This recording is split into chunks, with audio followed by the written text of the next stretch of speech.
nous allons étudier le fonctionnement de la LED RGB Grove, mais cette fois-ci en mode HSB.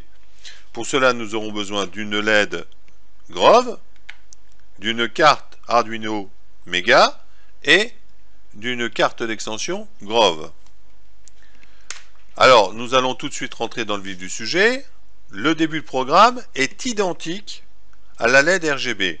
Dans le tuto traitant de la LED RGB, on a exactement ces mêmes paramètres. C'est-à-dire qu'on a toujours la déclaration de la bibliothèque, qui se trouve ici.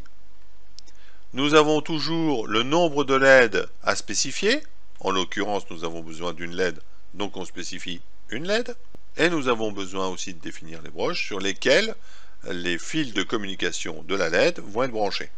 C'est-à-dire la fonction chaîne LED, la broche 6 et la broche 7 pour la communication, num LED le nombre de LED, et cela va nous permettre de communiquer avec la LED Grove. Il ne faut pas oublier, et je ne sais pas si vous l'avez remarqué, mais il y a 4 fils.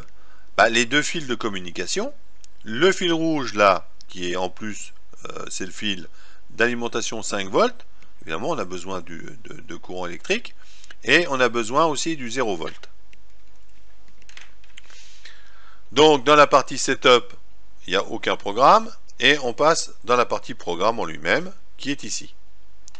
Alors, juste un petit rappel, et pourquoi c'est plus pratique d'utiliser HSB quand on veut faire varier la luminosité. Alors, cette petite démo, elle est sympa, parce qu'avec Paint, on peut reproduire exactement ce phénomène. Si je choisis la couleur verte, et que je veux la faire varier en luminosité, eh bien, si je bouge cette partie-là, vous remarquerez que le paramètre là, de teinte et de saturation, ne bouge pas. Il reste toujours dans la partie verte. On a un vert clair ou un vert foncé. En revanche, si vous regardez sur la partie RGB, le rouge, le vert, le bleu, vous verrez que quand je me déplace au niveau de la lumière, toutes les LED, toutes les valeurs rouges, vertes et bleues, elles bougent. Donc ça paraît très difficile d'avoir par exemple une diminution de la lumière d'une façon linéaire en bougeant tous ces paramètres. Là on ne travaille que sur le paramètre lumière, ce qui nous permet d'avoir une facilité de programmation. Voilà, ça c'était pour la petite explication. La différence entre le RGB et le HSB. Alors il y a d'autres avantages de prendre plutôt un que l'autre, mais c'est en fonction de vos besoins. Alors on verra cet avantage par exemple lors d'un tutoriel sur le fonctionnement d'un cœur humain. Le cœur humain, on le fera passer en rouge avec une extinction progressive et après redémarrer en rouge, de façon que l'extinction progressive se fonde dans la couleur du moule du cœur. Voyons comment que ça fonctionne maintenant dans la partie programme. Donc on récupère la valeur de la teinte, de la saturation et de la luminosité, on fait une règle de 3, on divise par 255, et nous aurons ici un indice.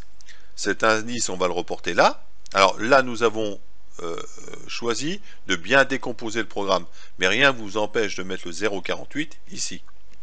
Mais si vous faites avec des variables comme le bout de programme est effectué ici, il ne faudra pas oublier de déclarer ces variables en virgule flottante. 0,48 c'est une variable à virgule flottante. Vous mettez les valeurs, donc la LED, la fonction de contrôle c'est toujours la même, c'est la même façon d'écriture, c'est-à-dire LED set color HSB, c'est identique à la fonction LED set color RGB, sauf que là c'est plus des couleurs qu'on va mettre, mais les indices de teinte, de saturation et de luminosité. Le premier paramètre, c'est l'adresse de la première LED, 0. La teinte, la valeur est là, 0,48. La saturation, elle est là. Et la fameuse luminosité, elle est là. Si on fait le transfert de programme, nous allons avoir notre LED bleue, comme celle qui est connectée. Donc on ne verra pas beaucoup la différence. Mais le transfert s'exécute. Et la couleur, c'est-à-dire on remet à 0 le processeur le petit circuit intégré de la LED RGB et on remet avec la nouvelle LED, la nouvelle valeur de couleur de LED. Si je veux éteindre cette LED, il suffit d'ici de mettre la valeur 0. Voilà, je fais mon transfert. Et on éteint la lumière. Pour réactiver la LED, il suffit de remettre la nouvelle valeur, enfin celle que nous avions avant, 0,89, et la luminosité. Donc sur le principe, le fonctionnement ou le morceau de programme est à peu près identique. Le raisonnement est différent, parce qu'il y a cette fonction de lumière qu'on peut faire varier plus facilement. Donc j'en fais mon transfert. Voilà. Pour la connexion avec plusieurs LED, comme la LED RGB, on la connecte, on la branche. Voilà, nos deux LED. Comme sur ma LED RGB, le nombre de LED. Et comme sur la LED RGB, je prends ma ligne, je la copie. Mais là, si j'envoie avec les mêmes variables, on va se retrouver avec les mêmes couleurs. Et c'est. Vous voyez que là, elle ne l'a pas reconnu parce qu'on n'a pas changé l'adresse. Là, on change l'adresse. Et voilà. Vous voyez que c'est important cette adresse, parce que si vous laissez 0, elle va réécrire la première. Maintenant, si on veut éteindre que la deuxième, eh ben, il suffit de mettre un 0 ici. On transfère. Et voilà, on a éteint qu'une LED. Maintenant, on va faire deux teintes différentes. On met une autre valeur. 0,88. 0,81. 0,43.